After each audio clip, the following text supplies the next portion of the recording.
জানি এই মাছটা দেখে আপনারা অনেকেই বলবেন যে আসলে এই মাছের তো কোফতা খুব মজা, কোফতা খেতে পারেন। তো এই মাছের কোফতা করব, চোখ রাখেন পরবর্তী ভিডিওর জন্য। অবশ্যই কোফতার রেসিপি আপনাদেরকে দেখাবো।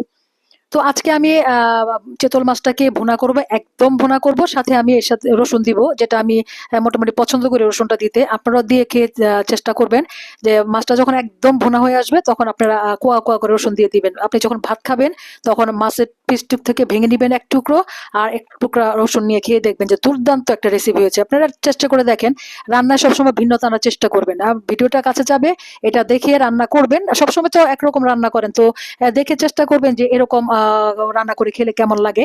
তো এই মাছ ভুনার সাথে আপনারা রসুনটা দিবেন, একটু মেখে খেয়ে দেখবেন যে আসলে তরকারিটা কত দুর্দান্ত হয়েছে, কত মজা হয়েছে।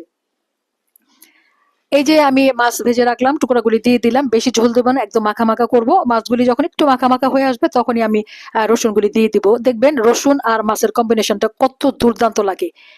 এই যে রসুনগুলি দিয়ে দিলাম, কিছু কাঁচামরিচ দিয়ে দিলাম। মাছটা একদম ঝোল কমে আসবে তখন নামাই নিব। আপনার ফাইনাল লুকটা দেখবেন। এই যে দেখেন কত সুন্দর একটা কালার আসছে তরকারিটার। আপনারা এভাবে রান্না করে খাবেন, খেয়ে দেখবেন। কোফতা তো খাবেনই, তারপরে এইভাবে রেসিপিটা করে দেখবেন। সাথে ২-৪টা রসুন দিবেন, দুর্দান্ত হবে।